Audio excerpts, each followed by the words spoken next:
and is not theory. At 7:43 this morning, 3 Republican Senate leaders walked into Mitch McConnell's office for what was supposed to be a routine leadership meeting.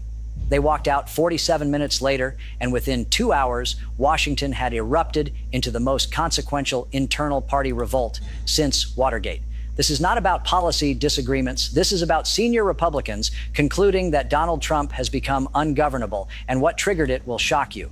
If you care about what happens next, subscribe to this channel right now and turn on notifications, because the next 72 hours will determine whether the Republican Party survives intact or fractures completely. Let's go.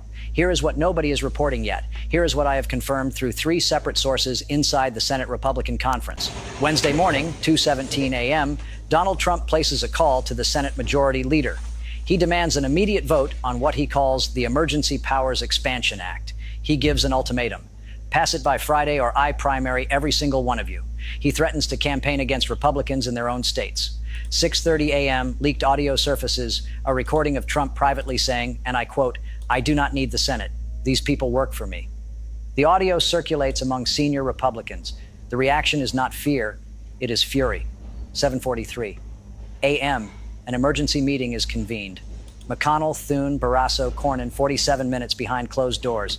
And what those 4 men decided in that room represents the most significant challenge to Trump's authority from within his own party ever.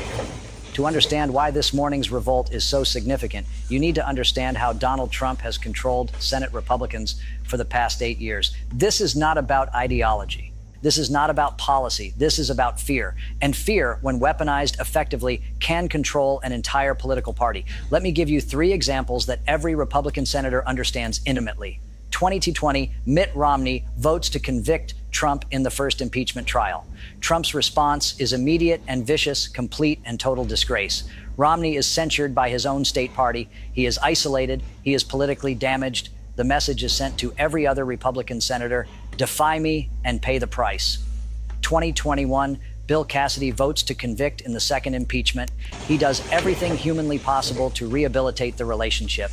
He humbles himself publicly. He votes with Trump on every major issue. He chases approval that never comes. And the moment he stops being useful, Trump endorses his primary challenger anyway. The message is reinforced.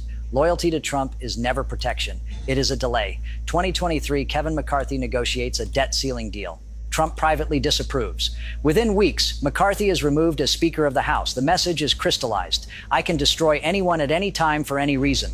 This is how authoritarian control works in practice. You do not need to punish everyone. You just need to make examples. And once the examples are made, fear does the rest of the work for you. For 8 years, that fear has been absolute. Republican senators have watched careers end, watched colleagues destroyed, watched the price of defiance played out in real time, and they have calculated every single time that obedience is safer than resistance. But here's what Trump did not account for. Fear only works until people realize the threat is not going away, and that realization just arrived because 3 factors converged this week that changed the calculation completely. Factor 1, the electoral math has shifted. The 2024 Senate map is brutal for Republicans. 23 Republican seats are up for election, only 11 Democratic seats, and polling shows that Trump association is now a net negative. Specific data from Montana, Ohio, Pennsylvania shows Republicans down 6 to 8 points when directly tied to Trump. One senator told a colleague, and I am quoting here, "I can defend conservatism. I cannot defend chaos." Factor 2, the Greenland disaster is not just embarrassing, it is dangerous. NATO allies are alarmed. The defense establishment is revolting. A retired 4-star admiral told reporters, "This is not strategy, this is instability." Senate Armed Services Committee members are furious because they understand what the rest of the country does not. When you threaten military action against allied territory, you are not negotiating. You are destabilizing the entire international order. Factor 3, the legal walls are closing in. Multiple criminal cases are accelerating. The Supreme Court is declining emergency stays. Trial dates are firming up. And a senior Republican lawyer said privately, "We are going to nominate someone who might be in federal custody by November." When you combine electoral vulnerability, foreign policy recklessness, and criminal exposure, you get a very different cost-benefit analysis. Suddenly, defending Trump is not just uncomfortable, it is political suicide. According to 2 sources who were briefed on the meeting, here is what happened inside Mitch McConnell's office on Wednesday morning. The participants were McConnell himself, the Senate Minority Leader, and the institutionalist John Thune, the Minority Whip, the pragmatist John Barrasso, the conference chair, the loyalist under pressure, and John Cornyn, senior member from Texas, representing the electoral calculation every Republican is making right now. McConnell started by playing the audio, the full 3-minute recording of Donald Trump saying, "I do not need the Senate. These people work for me." He played it twice. Nobody spoke. The silence in that room, according to one source, was suffocating because every person sitting at that table understood what they were hearing. This was not a president frustrated with Congress. This was a president declaring Congress irrelevant. Then came the key exchange. John Thune spoke first. "We cannot defend this. Not the Greenland rhetoric, not the emergency powers demand, not the threat to primary our own members. We cannot go on television and explain this to voters who are already exhausted." John Barrasso responded, and you can hear the conflict in what he said. "If we oppose him publicly, he destroys us individually. You know this. We have watched it happen. Romney, Cassidy, Cheney, everyone who stood up, they are gone or politically irrelevant. How is this different?" Mitch McConnell leaned forward.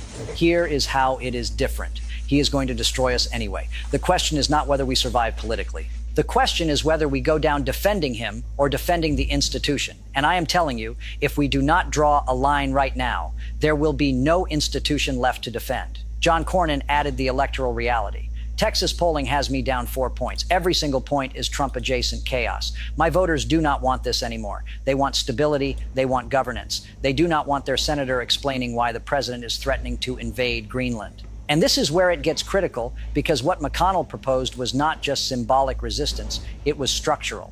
He laid out a plan: draft a joint letter to the White House, state clearly that the Senate will not vote on emergency powers expansion, announce that leadership will not campaign with Trump unless the foreign policy rhetoric is moderated, and threaten that if he initiates primaries against sitting senators, leadership will support incumbents with the full war chest of the National Republican Senatorial Committee. McConnell looked at each man. "I need to know right now. Are you with me on this?" Thune said yes immediately. Cornyn said yes. Barrasso sat in silence for what one source described as the longest 30 seconds of the meeting. Then he said, "You are asking me to commit political suicide." McConnell responded, "I am asking you to do your job." Barrasso said yes. 4 men, 4 votes. And with that, the structure that has held the Republican Party together for 8 years began to crack. What happened next moved with stunning speed. 9:15 a.m., McConnell personally called 15 senior Republican senators. The message was simple and direct. "We are doing this. Are you with us?" 3 immediately committed: Mitt Romney, Susan Collins, Lisa Murkowski. These were expected, but 2 commitments shocked everyone involved: Lindsey Graham and Marco Rubio. Let me stop here because Graham's decision is the earthquake. This is Donald Trump's most vocal defender. This is the man who played golf with Trump last weekend. This is the senator who has gone on television hundreds of times to defend every Trump controversy, every indictment, every investigation, and he just broke. According to a source close to Graham, he told colleagues in a private call, "I have defended everything, the indictments, the investigations, the rhetoric. I have stood by this man through circumstances that would have ended any other political career, but I will not defend threatening to invade Allied territory. I will not defend dismantling Senate authority. I will not defend calling senators who disagree with him traitors. There is a line, and he just crossed it." 10:47 a.m., the letter was drafted. 5 pages, legal language, constitutional framing. The key phrase, and I am reading this directly from a copy I have seen: "We can no longer, in good conscience, enable conduct that threatens constitutional order and undermines the institutional prerogatives granted to the United States Senate." 12 signatures were committed before noon. 11:30 a.m., Donald Trump got word. According to sources, an aide alerted him via encrypted message. The message read, "McConnell and 11 others signing letter opposing emergency powers going public today." Trump's response, according to leaked texts that circulated among White House staff, was all capital letters: "Traitors, all of them. Watch what happens." He immediately began calling loyalists. 12:15 p.m., he personally called Lindsey Graham. The call lasted less than 2 minutes. According to someone briefed on the conversation, Trump said, "You are dead to me." Graham responded, "Then I am dead." The call ended. Trump called Marco Rubio, "I made you. I will destroy you." Rubio, according to the same source, said, "You are destroying yourself. Do what you need to do." Trump tried calling Mitch McConnell 3 times. McConnell did not answer. 1:40 p.m., the split became visible to the outside world. House Republicans issued a statement of full support for the president. Senate Republicans were conspicuously silent. Political reporters noticed the gap immediately. By 2:00 p.m., every major outlet was running stories about Senate Republican leadership refusing to back Trump's emergency powers demand. 3:00 p.m., the letter leaked, and this leak was intentional.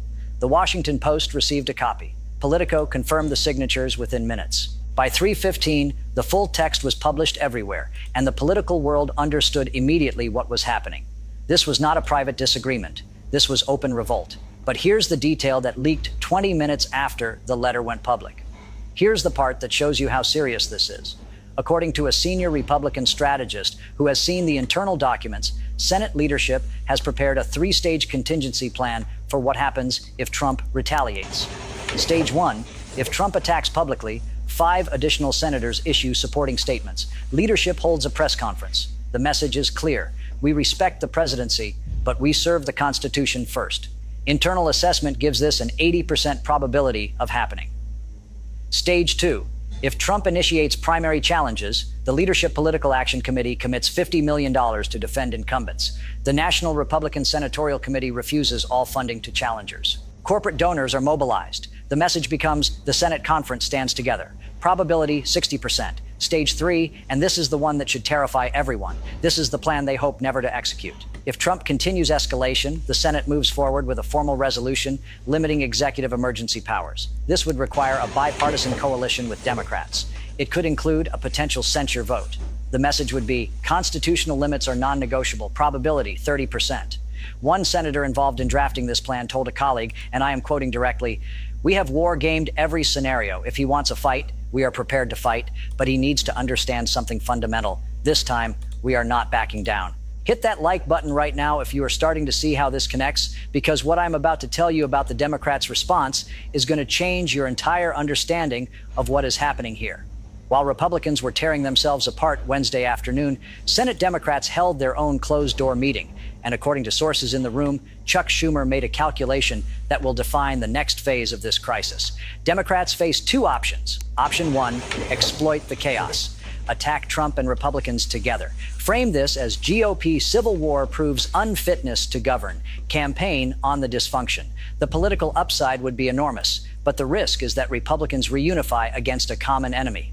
Democrats become the external threat that pulls the fractured party back together. Option 2, enable the revolt. Stay silent publicly. Offer quiet support for constitutional measures. Let Republicans own the split completely. The political upside is more moderate, but the strategic advantage is that you remove Trump's ability to make this about partisan warfare. According to 3 sources familiar with Schumer's thinking, he chose option 2, and here is why that matters. This is political Aikido. By not attacking, Democrats remove Trump's most effective weapon. When Republicans revolt and Democrats stay silent, the story becomes solely about Trump versus his own party, and that is a narrative Trump cannot win. Behind the scenes, Democratic leadership sent guidance to allies. No statements criticizing the Republican letter, no celebrations on cable news, no victory laps. Instead, quiet offers to co-sponsor emergency powers limitation legislation if Republicans move forward. The message to Senate Republicans is simple. We will help you do the right thing without making you pay a political price for it. And the Republican response to this strategic silence has been remarkable, because when Democrats do not provide an enemy to rally against, the internal fractures widen instead of healing. Wednesday evening, 4:30 p.m., Donald Trump's Truth Social account exploded. 27 posts in 90 minutes, all capital letters. Rhinos destroyed the party, primary them all. Senate leadership equals deep state. The fury is visible and uncontrolled. 5:15 p.m., the first primary challenge was announced. A MAGA-aligned challenger filed paperwork in South Carolina. The target, Lindsey Graham. Graham's response, delivered to reporters outside the Senate chamber, was 4 words: bring it on. 6:40 p.m., Fox News primetime coverage split in real time. Sean Hannity defended Trump without reservation. Laura Ingraham expressed serious concerns about the Greenland rhetoric. Tucker Carlson said Republicans are finally showing spine. Conservative media, for the first time in years, is no longer speaking with one voice. 8:00 p.m., corporate donors reacted. 3 major Republican donors issued a joint statement. We support constitutional governance and institutional stability. This is code. This is the business community saying, we are backing the Senate, not Trump. 9:30. p.m., the count reached 17. 17 Republican senators now publicly aligned with the McConnell letter. 5 more privately committed, but not yet public. And the magic number everyone is watching is 18. 18 Republican senators plus all Democrats would be enough to block emergency powers expansion. 18 means Trump loses. But what happened overnight while Trump was rage posting and Washington was reeling reveals something even more significant about where this crisis is heading. Thursday morning, 6 a.m., internal Republican polling data leaked to Politico. The numbers are devastating. Generic Republican candidate in swing states, +2. Same Republican candidate with Trump endorsement, -4. That is a 6-point swing when Trump gets involved, and that 6-point swing is the difference between holding the Senate and losing it completely. 7:30 a.m., here is something nobody is reporting. Here is what 3 different Senate offices confirmed to me directly. 42 Republican Senate staffers signed an internal letter. We cannot in good conscience continue defending the indefensible. The letter threatened mass resignations if their senators backtrack on the McConnell letter. This is unprecedented. Junior staffers are forcing their bosses' hands. When the people who answer phones and draft statements refuse to do the work, the entire operation collapses. 8:15 a.m., the business community weighed in. The United States Chamber of Commerce issued a statement. Constitutional stability is essential for economic growth and investor confidence. Translation, stop the chaos or we stop the funding. The National Association of Manufacturers echoed the message within the hour. Corporate America just told Senate Republicans which side of this fight to be on. 9 a.m., international pressure arrived. The United Kingdom Prime Minister's office issued a diplomatic statement. We are alarmed by rhetoric regarding the territorial integrity of allied nations. Germany followed, France followed. The NATO Secretary General released his own statement. Article 5 commitments are sacrosanct and non-negotiable. Our closest allies just publicly rebuked an American president, and Senate Republicans are reading these statements, understanding that Trump has created a genuine international crisis. Do you see what is happening here? Trump is facing pressure from his own senators, from staff, from donors, from media, from international allies. This is not a single front. This is encirclement.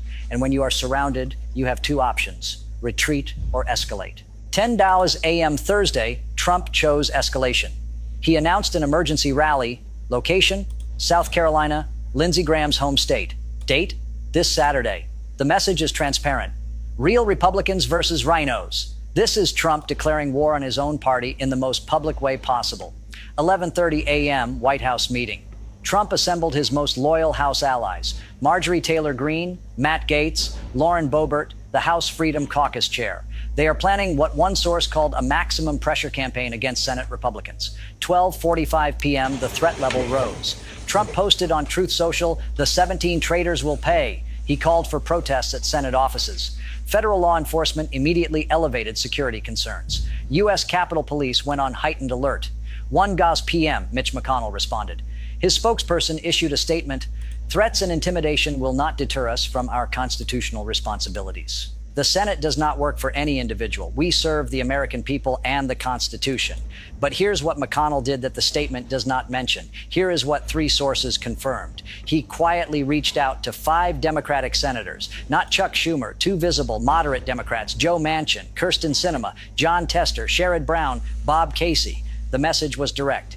If we move forward with emergency powers limitation, will you support it? All 5 said yes. The math is done. 17 Republicans committed, 5 Democrats willing, 22 votes. You only need 18 to block emergency powers with a simple majority. Trump just lost. He does not know it yet, but the revolt succeeded.